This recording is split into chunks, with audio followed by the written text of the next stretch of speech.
بسم اللہ الرحمن الرحیم۔ السلام علیکم دوستو، آپ نے اب تک چینل سبسکرائب نہیں کیا تو تھینک یو، آپ چینل سبسکرائب کریں تاکہ ہماری نئی آنے والی اسلامک ویڈیوز پہلے ہی آپ تک پہنچے۔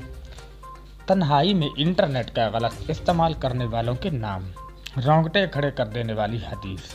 ثوبان رضی اللہ عنہ سے روایت ہے کہ رسول اللہ صلی اللہ علیہ وسلم نے ارشاد فرمایا، میں اپنی امت میں سے یقینی طور پر ایسے لوگوں کو جانتا ہوں جو قیامت والے دن اس حال میں آئیں گے کہ ان کے ساتھ تہامہ پہاڑ کے برابر نیکیاں ہوں گی، تو اللہ عز و جل ان نیکیوں کو ہوا میں منتشر ہو جانے والا غبار بنا کر غارت کر دے گا۔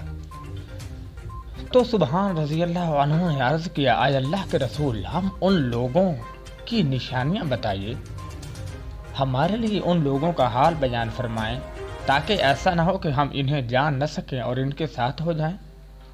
تو رسول اللہ صلی اللہ علیہ وسلم نے ارشاد فرمایا، وہ لوگ تم لوگوں کے دینی بھائی ہوں گے اور تم لوگوں کی جلد ظاہری پہچان اسلام میں سے ہوں گے، اور رات کی عبادت میں سے اس طرح حصہ لیں گے جس طرح تم لوگ لیتے ہو، یعنی تم لوگوں کی ہی طرح قیام اللیل کیا کریں گے، لیکن ان کا معاملہ یہ ہوگا کہ جب وہ لوگ اللہ کی حرام کردہ چیزوں اور کاموں کو تنہائی میں پائیں گے تو انہیں استعمال کریں گے۔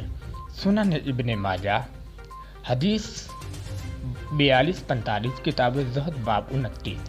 یا اللہ ہمیں پلک جھپنے کی مقدار کے مطابق بھی ہمارے نفس کے حوالے نہ کریں، آمین یا رب العالمین۔ تو دوستو، ہماری اچھی ویڈیو دیکھنے کے لیے آپ ہمارے چینل کے ساتھ جڑے رہنے کے لیے سبسکرائب ضرور کر دیجیے۔